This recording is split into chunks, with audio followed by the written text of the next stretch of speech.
دوستو، انسان کو اپنے اصل چہرے کی شناخت کے لیے بھی ایک لمبا سفر درکار ہوتا ہے۔ اللہ کریم کا بڑا کرم یہ ہے کہ آپ کا باطن سب پہ آشکار نہیں، ورنہ آپ شرم سے ہی نفسیاتی مریض بن گئے۔ کبھی کبھار اپنی ذات کے لیے بھی مفتی بن جائے گا، بہت سے مفتیوں کے فتویٰ سے بچ جائیں گے۔ مجلس میں اچھا بننے والا اور تنہائی میں برا سوچنے والا منافق۔ خدا سے دعا کیا کریں کہ آپ کو برا اور منفی سوچنے کی عادت سے نجات دے۔ یہ اللہ کا کرم ہے کہ آپ کو تھکا دینے والی سوچ سے چھٹکارا مل جائے۔ فائدہ تو فائدہ، لوگ لاشعوری طور پر اپنے نقصان کے لیے بڑی محنت کر رہے ہوتے ہیں۔ بہت سے لوگ چڑیا کے شکار والی بندوق سے شیر کا شکار کرنے کی کوشش کر رہے ہوتے ہیں اور شیر ان کو کھا جاتا ہے۔ جن کا اندر مضبوط ہو، باہر کے طوفان ان کا کچھ نہیں بگاڑ سکتے۔ کبھی کبھی یہ سننے کی کوشش کریں کہ آپ اپنے آپ سے کیا باتیں کرتے ہیں۔ ان باتوں کا معیار ہی آپ کی اصل شخصیت کا عکاس ہے۔ شاہین کو پرواز کے لیے پر چاہیے اور ہمارا تعلیمی نظام شاہینوں کے پر کاٹنے میں مصروف ہے۔ جو وقت گزر گیا اس کو یاد کر کے کچھ اصول بنا دیں، جو وقت باقی رہ گیا ہے وہ بہتر ہو جائے۔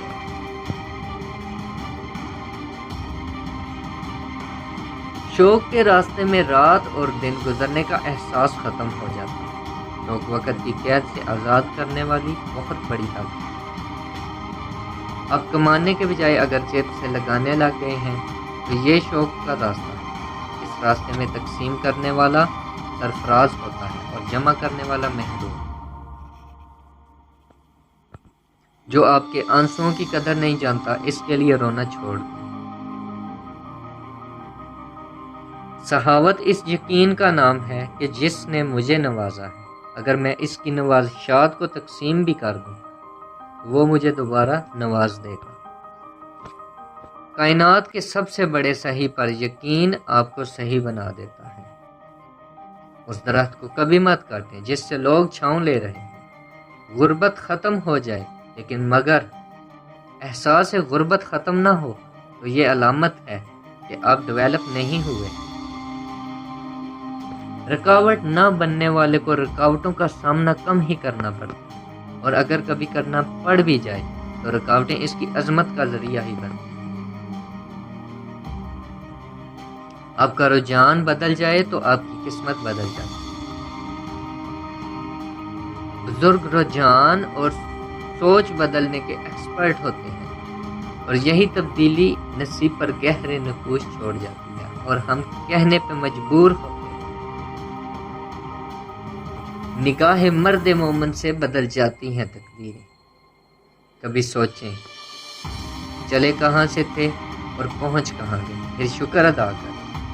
چھوٹے چھوٹے اغراض و مقاصد سے نکلنے والا ہی کسی بڑے مقصد سے آشنا ہوتا ہے۔ گری ہوئی بے ترتیب اینٹوں کے انبار کو ایک عظیم اور خوشنما عمارت میں تبدیل کیا جا سکتا ہے۔ اسی طرح گری پڑی اور بے ترتیب سوچوں کو ترتیب دے کر زندگی کی عمارت کو بھی شاندار بنایا جا سکتا ہے۔ جس کی اپنی خودی بیدار نہیں، وہ خودی کا درس کیا ہو۔ زندگی بدلنی ہو تو ایک جملے، ایک واقعہ اور ایک استاد سے بدل جاتا ہے۔ نہ بدلنی ہو تو ہزار کتابیں، کئی واقعات اور دانشور مل کر بھی آپ کا بال بھی نہیں کر سکتے۔ آپ کی زندگی میں ایک انسپائریشن ایسی ہونی چاہیے جو سب کچھ بدل کر رکھ دے۔ دوسرے لفظوں میں ایک ایسی محبت ہو جس کی وجہ سے سب محبتیں قربان کرنا آسان ہو سکے۔ لالچی انسان دھوکہ جلدی کھا جاتا ہے۔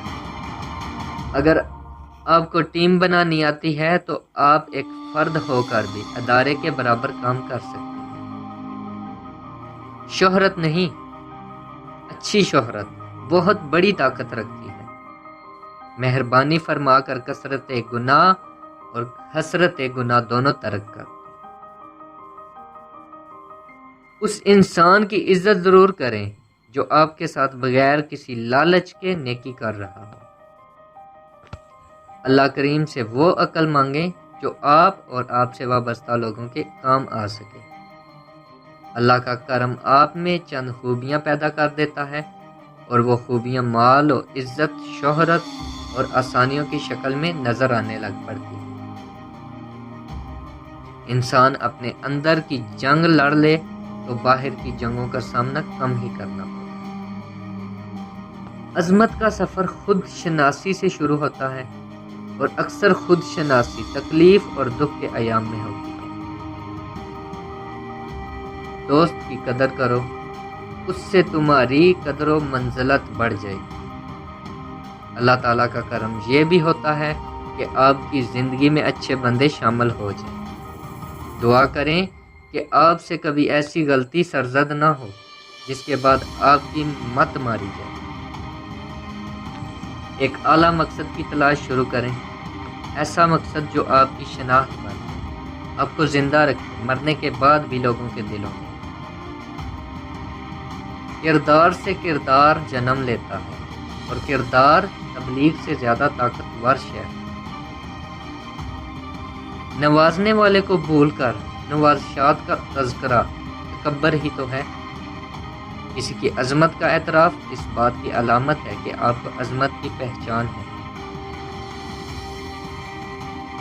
ہم لا آف اٹریکشن کی مدد سے اپنی سواری کو محفوظ کر رہے ہیں، اور چور اسی لا سے سواری کو چوری کر کے لے جاتا ہے۔ آپ کی امامت میں بننے والی صفیں اور آپ کے جنازے میں بننے والی صفیں یہ بتاتی ہیں کہ آپ کتنے بڑے انسان ہیں۔ بولنے والی نیکی سے خاموش نیکی زیادہ طاقتور ہے۔ سب سے بڑی غلامی سوچ کی غلامی ہے، اور اس غلامی کی بھی کیا مجال اگر آپ غلامی قبول کرنے سے انکار کر دیں۔ مجھے یقین ہے کہ دل کی گہرائیوں سے نکلے روحانیت اور دانش کی مٹھاس سے بھرے یہ الفاظ سننے والوں کے دلوں پر گہرے اثرات چھوڑتے ہوئے انہیں زندگی کی نئی جہتوں کو تلاش کرنے میں معاون و مددگار ثابت ہوں گے۔